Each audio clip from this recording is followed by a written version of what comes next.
Olá, pessoal, estamos aqui em mais uma entrevista do Sem Embargos, que você segue a gente no Instagram, no Facebook, no nosso canal do YouTube. Se não segue ainda, vai lá, curte, compartilha, comente, se inscreva no canal, que isso é super importante para a gente.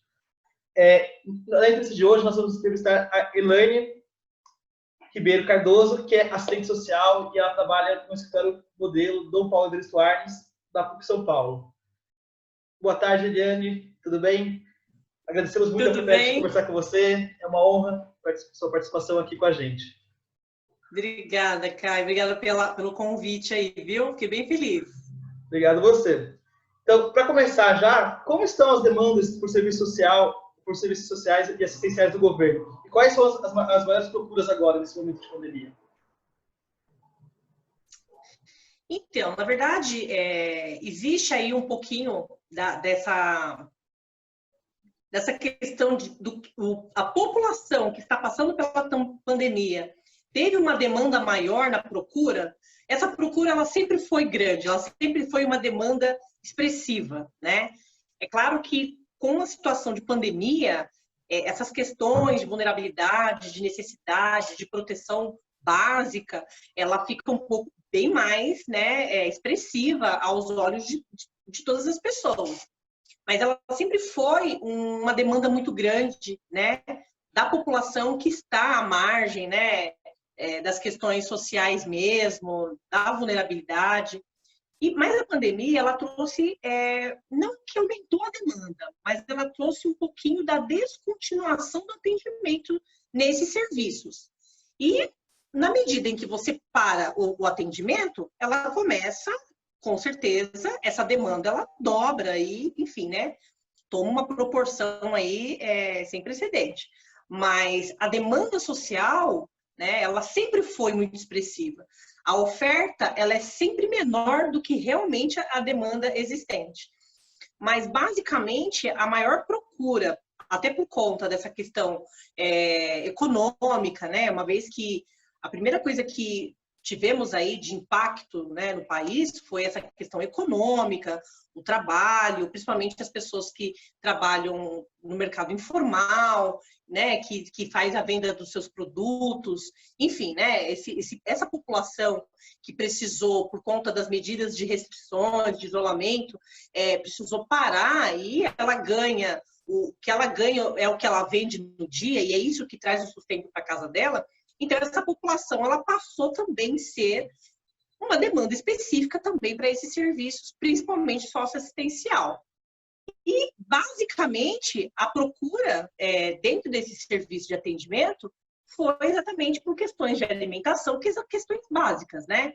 De alimentação, até mesmo de atendimento à saúde, né? Como eu atuo, na verdade, você se apresentou aí, mas eu atuo tanto como assistente social no escritório modelo, que é uma demanda jurídica, mas eu atuo também em consultoria social, né? Praticamente se destaca muito mais no terceiro setor, que são as organizações da sociedade civil, né? Que são esses projetos sociais que acabam aí dando um apoio, né, ao Estado, ao poder público nesses serviços aí socioassistenciais.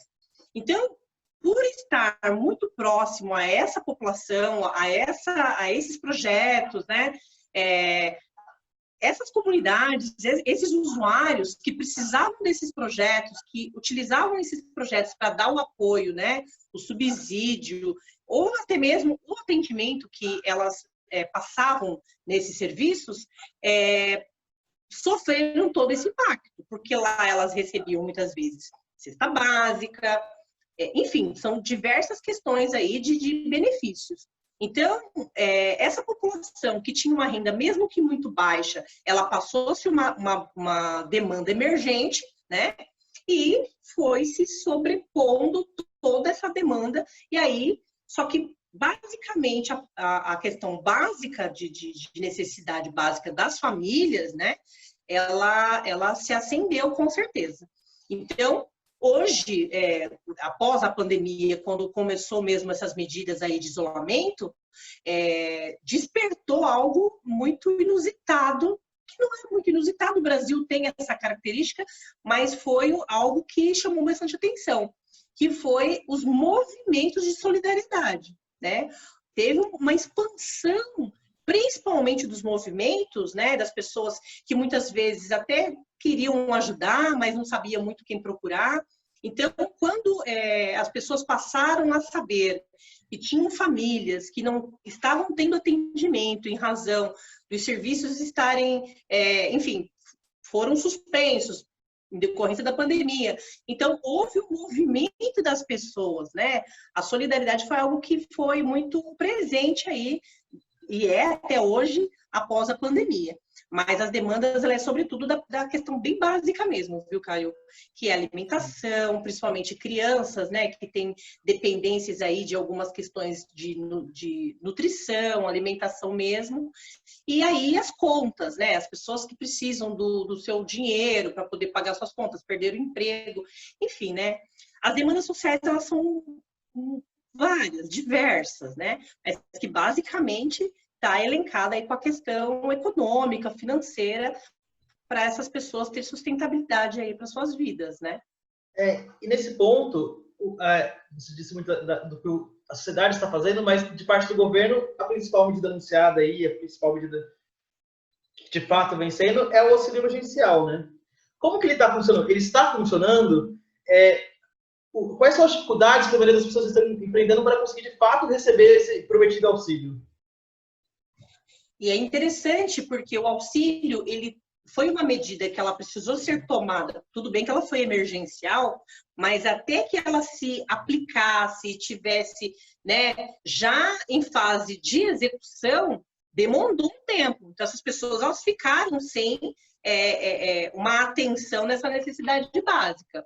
E aí foi algo que eu, né, passei por essa situação de fazer a orientação sobre o auxílio e me chocou como que a procura ela é expressiva e as dificuldades, até mesmo porque as pessoas muito mais simples, que não têm acesso à tecnologia, que não têm um celular com tantas ferramentas aí de aplicativos, tiveram muita dificuldade, né? Porque não tinha lan house, pessoas que davam orientação sobre como entrar na internet, como você entra num site. Então, todas as informações foi praticamente ou pela televisão ou até mesmo pelas redes sociais, e aí as pessoas tiveram bastante dificuldade. Então, houve algumas fases, né? Quando o auxílio, ela já estava em fase de execução, que ela já ficou aberta para a população fazer o cadastramento, as pessoas não se atentaram aos critérios. E aí, os critérios é que foram, infelizmente, impedindo algumas pessoas que têm o perfil para receber o auxílio e acabaram deixando de receber, porque por não conhecer os critérios, foi todo mundo do mesmo núcleo familiar fazendo o cadastramento. E aí foram várias divergências, né? Então, eu vou falar, pelo menos, de algumas demandas que eu recebi, que foram algo que realmente a gente teve bastante dificuldade, até mesmo para fazer os encaminhamentos. Considerando que existem acesso à população como telefônico ou até mesmo sites, mas que essas respostas demoravam muito. Eu tenho pessoas que eu atendo hoje que até hoje estão em análise, para você ter uma ideia, né? Porque eu imagino como que está essa demanda aí. O governo federal deve estar tendo uma dificuldade de ter um controle, né, nessa contingência de pessoas, considerando, porque, para você ter uma ideia, para uma pessoa ser beneficiada em qualquer benefício socioassistencial, ela passa por um atendimento, ela passa, né, ela é avaliada, né, por suficiência. Então, existe todo um procedimento para você analisar se aquela família está dentro dos critérios. Essa pessoa, ela teve que provar, através de um aplicativo, que ela está dentro do perfil, considerando lá, né, os critérios da lei, né, que eu até anotei aqui, a Lei 13.998, que é exatamente que traz aí sobre o auxílio emergencial em razão da pandemia. Então, essa primeira fase foi a dificuldade das pessoas terem acesso exatamente pelos meios de comunicação, que é através dos celulares Quem tinha celular fazia sem entender muito bem e fazia de qualquer jeito, passava qualquer informação, e aí acabava, alguns casos acabaram sendo negados, até mesmo porque ela não teve a orientação correta para fazer o cadastramento. Então, esse foi o primeiro momento, né, onde as pessoas tiveram bastante dificuldade. E aí, teve um segundo momento, onde as pessoas começaram a receber o retorno dessas solicitações, que foram a recusa, né, que algo que chamou bastante atenção com relação aos benefícios que foram recusados, foram as pessoas que haviam sido afastadas do seu trabalho, né, antes mesmo de março, e que ela estava constando como inscrita como uma pessoa que está trabalhando, né, está registrada lá pela CLT. E aí teve essa demanda também. Olha, mas minha carteira foi dada baixa. Eles estão dizendo que eu estou irregular porque eu estou com vínculo, né, de trabalho. Então, também foram essas demandas. Mas, basicamente, né, de uma forma muito geral, a maior dificuldade que as pessoas estão tendo é de compreender um pouco como que ela faz para entrar com um recurso, que foi algo que até nós foi preciso estudar para poder até dar as orientações para que elas pudessem ingressar com recurso para provar que elas estão dentro das condicionalidades. Até porque não tem uma visita técnica para provar se aquela pessoa tem um núcleo familiar com mais pessoas. E um outro fato que eu acho que é bastante importante destacar são as pessoas que moram em comunidade. Então, você veja, a pessoa, ela precisa colocar lá no aplicativo o endereço dela. Muitas pessoas que moram em áreas irregulares, muitas vezes não têm endereço. É uma viela com um nome, com um número só, e aí as pessoas vão encontrando suas casas lá dentro dessa comunidade. E muito provavelmente sofreram essa dificuldade de receber. Eu não estou falando das que recebem o Bolsa Família. As pessoas que recebem o Bolsa Família, ela automaticamente ela já ficou, né, ela já passou a ter o direito de receber o auxílio. Mas as demais pessoas que se encontram morando dentro desses espaços, mas que trabalhavam informalmente, ou até mesmo, né, que estavam vivendo com uma outra renda, enfim, né? Elas tiveram dificuldade de se cadastrar, porque o endereço foi algo que também chamou bastante atenção. Principalmente quem mora em espaços com o mesmo endereço e o mesmo número da casa. Existe um cruzamento de dados. O governo federal, muito provavelmente, ela deve ter lá uma forma de cruzar esses dados. Então, se ela vê que tem 10 pessoas com o mesmo endereço e o mesmo número de casa cadastrado para fazer o recebimento, o sistema vai entender que aquela família tem um núcleo familiar maior. Eu não consigo te dizer de uma forma mais específica como que é avaliado isso. Mas uma das questões que chamou bastante atenção foi o cruzamento de dados das pessoas que trouxeram, né, a informação da dificuldade de receber, porque, olha, aqui onde eu moro tem 3 casas. Né? Eu consegui receber, a minha filha conseguiu, mas o meu cunhado não conseguiu, né? Ou vice-versa. Então, teve essas questões aí que também chamaram bastante atenção. Mas olha, eu vou falar uma coisa para você. É tanta coisa, são tantas questões que apareceu após essa questão do auxílio emergencial, que até eu, que atuo há 20 anos na área, fiquei surpresa. Quando você acha que você já viu todas as expressões da questão social, você se depara com coisas, né, que você fala, nossa, sim, existe situação assim, né? Mas foram muitas. Mas basicamente é isso. As pessoas tiveram bastante dificuldade de ter acesso à informação. Tem o número do Central de Atendimento da Caixa Econômica Federal, dificuldade de ter o atendimento. Os que entraram com recurso não receberam a devolutiva. Então, é muito complicado. E aí eles vão na Caixa Econômica Federal e eles falam, olha, nós não podemos, nós não temos essa informação. Você tem que entrar no aplicativo e desinstalar, instalar novamente e tentar novamente. Então, foi bastante complicado. Muitas famílias passaram uma situação bastante difícil por conta disso. Sim, imagino. E a pandemia, ela traz várias questões ali, que na verdade não eram questões que não existiam, mas que são, às vezes, escondidas, né? E uma função também importante do serviço social por parte assim, do poder público são os CRAS e os demais órgãos de assistência social da prefeitura, do estado, do governo, né? Como eles estão funcionando nessa pandemia? Eles estão atuando normalmente? Então, o CRAS e o CRES, eles se estruturam como equipamentos descentralizados. A ideia é que eles fiquem próximos das comunidades, exatamente para que o acesso às pessoas a esses serviços públicos sejam mais efetivos, né? Então, pós-pandemia, até por segurança tanto dos usuários como do próprio profissional, foi necessário se pensar numa estratégia de continuar o atendimento de uma maneira, claro, reduzida, mas que mantivesse minimamente um atendimento ali. Então, alguns municípios adotaram medidas diferentes.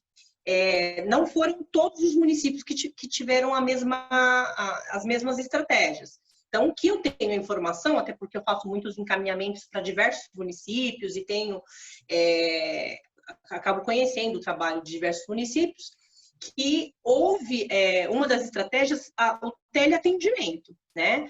Que as pessoas entrarem em contato através de um número de telefone que o próprio site da prefeitura disponibiliza, e aí essas pessoas entram em contato muitas vezes é um WhatsApp, né? Ou mesmo um contato telefônico, que as pessoas entram em contato e pedem alguma orientação. Mas é claro que existem questões que não tem como você ficar do outro lado do telefone.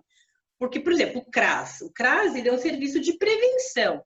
Então, como ele tem alguns serviços exatamente de entrega de cestas básicas, de atender aí gestantes, enfim, questões aí um pouco mais, que voltam um pouco mais na orientação, né, de verificar uma questão de vulnerabilidade, porque se é de prevenção, eu preciso ter uma atenção rápida, senão ela vai ficar violada do direito, né? Então, eu acredito que alguns municípios tenham adotado algumas medidas de atendimento, utilizando aí, né, o que a Organização Mundial de Saúde recomenda, que são as máscaras, né, aquela viseira, as luvas. Então, assim, muitos municípios adotaram estratégias diferentes, mas, no geral, foi o teleatendimento. E vou falar uma coisa para você. Eu faço encaminhamento para CRAS. Eu, enquanto o setor, né, que tem como fazer os encaminhamentos para esses serviços socioassistenciais do poder público, do Estado, enfim, eu tive muita dificuldade de fazer contato com esses profissionais, com esses serviços, esses equipamentos.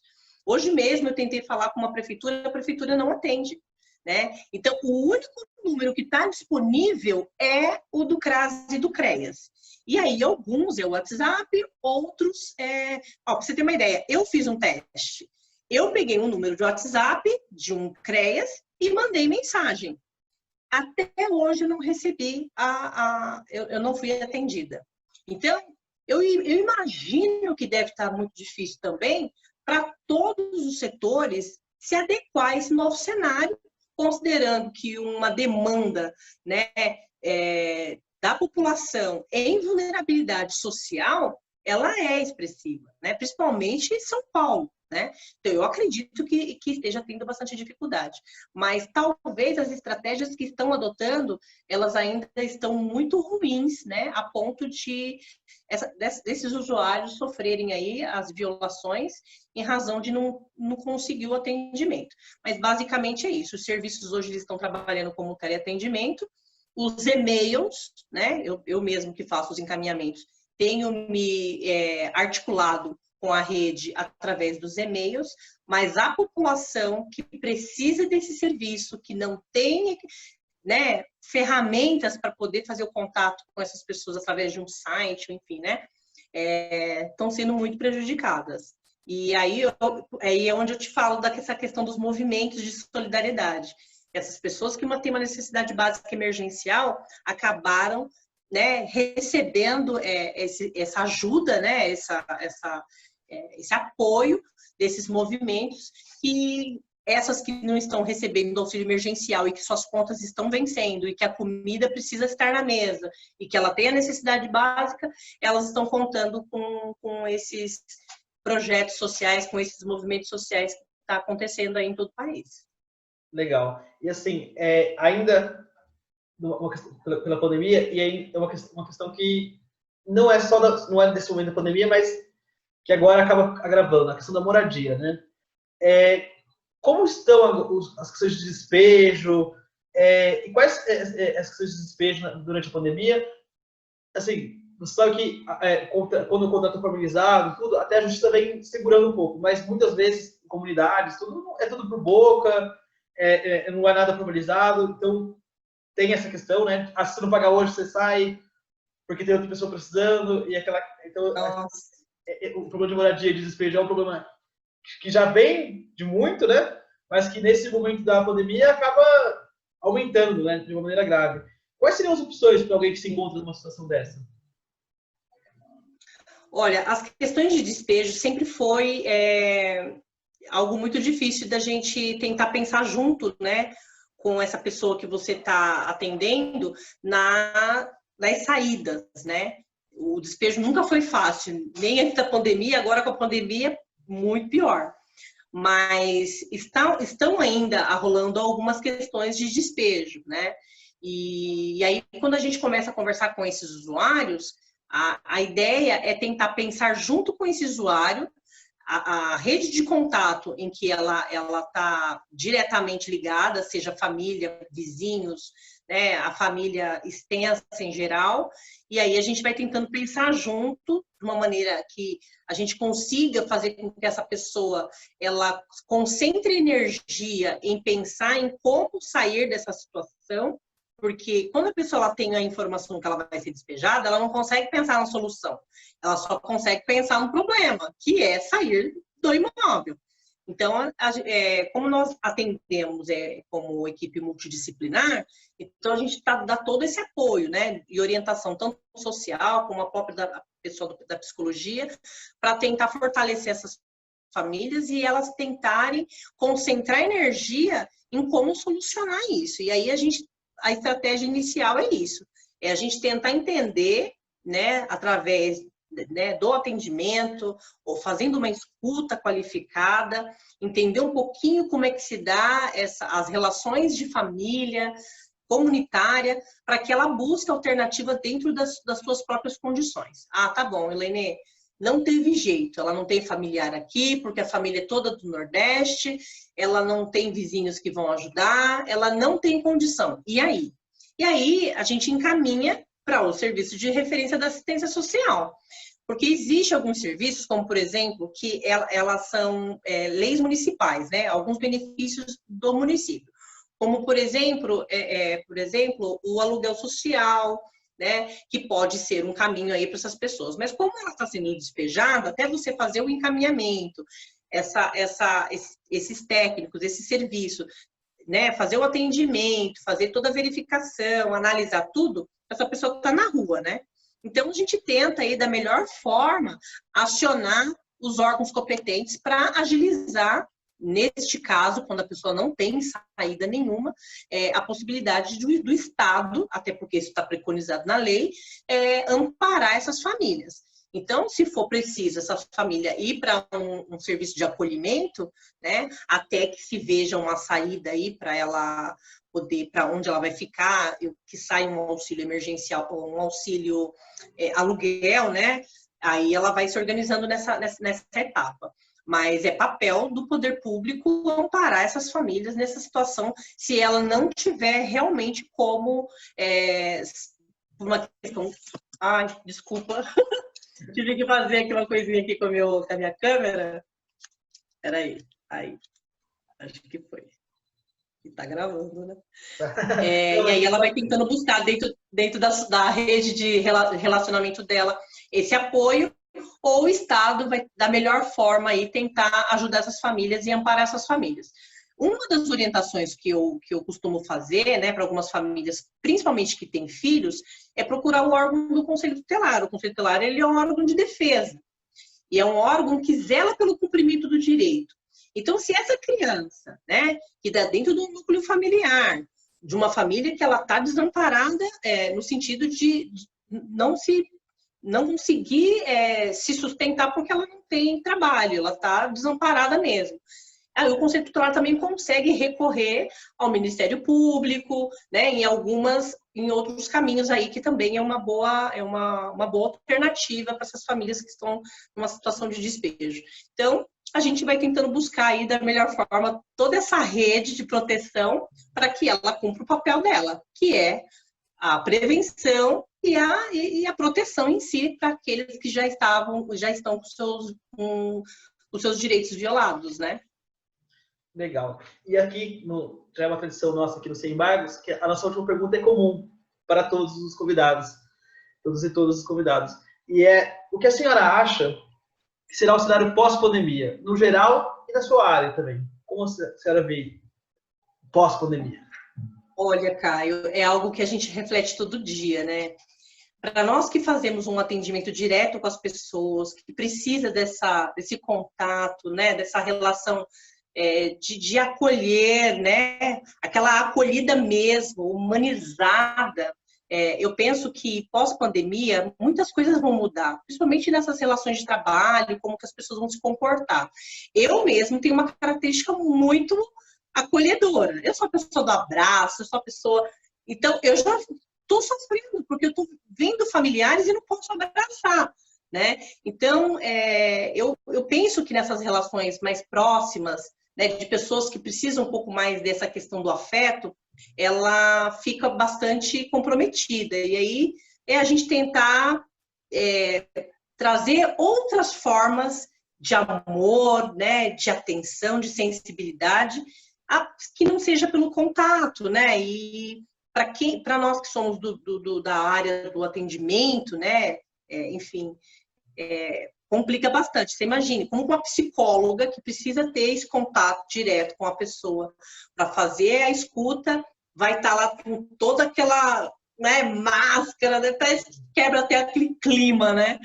Mas, enfim, eu penso que serão novos comportamentos.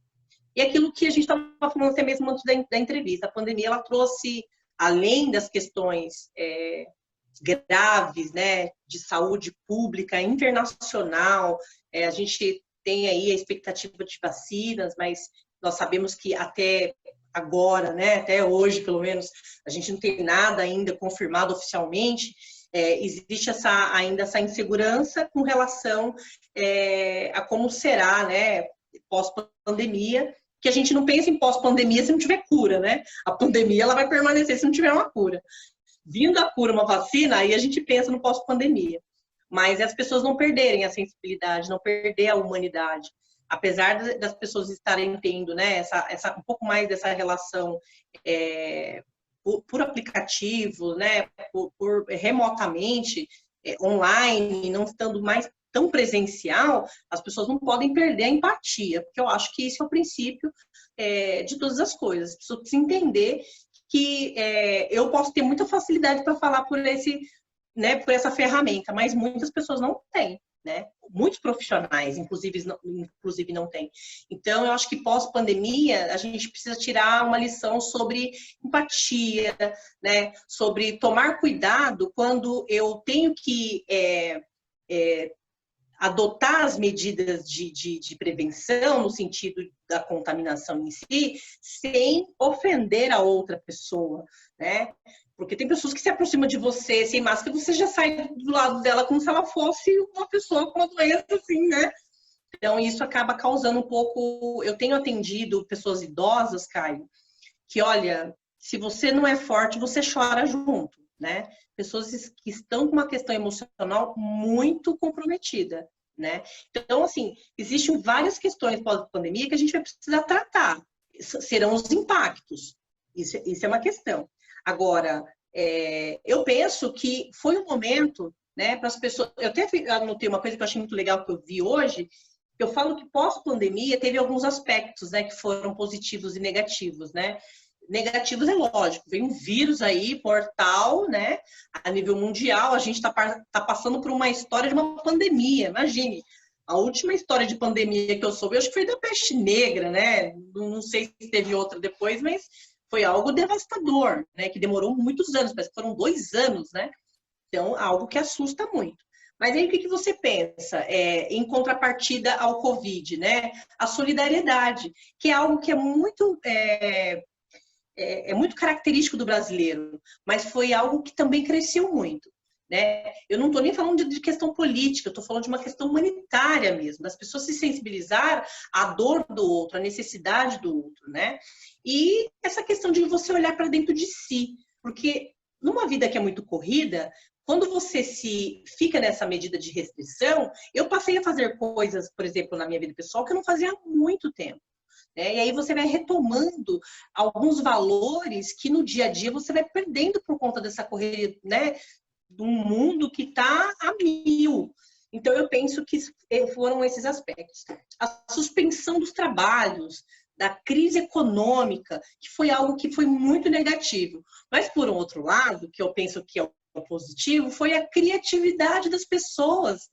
Algo que as pessoas tinham talentos lá adormecidos, que às vezes elas nem sabiam que tinham, elas passaram a ter habilidades.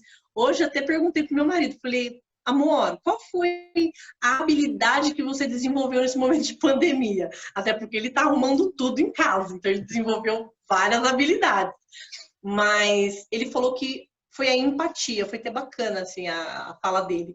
Ele falou assim, hoje, porque graças a Deus a gente está estável, né? Estamos trabalhando, as coisas estão seguindo bem, mas muitas pessoas estão numa situação muito difícil. Né? Que não é só uma questão de alimentação, dessa questão básica. Existem questões emocionais, afetivas, a questão da violência que ela aumentou intrafamiliar, que é algo que se destacou bastante nesse período de pandemia. Então, é muita coisa. Então, cada um aí vai fazendo uma reflexão sobre algo que ela melhorou nesse período de pandemia. Outra coisa que eu achei bacana, que eu até coloquei, foi essa questão do lockdown, do distanciamento, né?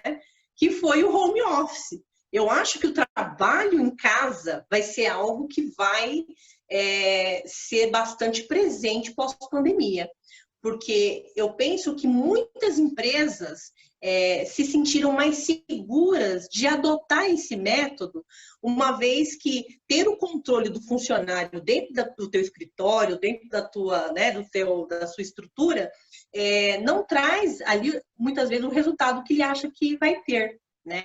Resultado é uma questão de compromisso. E as pessoas que precisaram trabalhar em casa, através do home office, elas mostraram resultados. Então, eu acho que vai ser uma tendência muito crescente. E, de repente, pode até abrir muito mercado aí de trabalho, principalmente agora com essa questão aí das redes sociais. Eu acho que vai ser um caminho aí que pode ser que melhore a questão econômica do país, que é o que a gente torce, né, Caio? Sim, sim. Vamos torcer para dias melhores, né? Elaine, muito obrigado pela sua participação. Foi muito bacana a nossa conversa aqui. Você aí que está assistindo, obrigado por mais essa audiência aí. Compartilha o vídeo se gostou, comente com os amigos, indique. Não deixe de curtir a página no Facebook, a página no Instagram e se inscrever aqui no canal, que é muito importante para a gente. Vamos levar nossas mensagens para frente. Obrigado, gente. Obrigado, Elaine. Obrigada, querido. Parabéns aí pelo programa de vocês. Obrigado.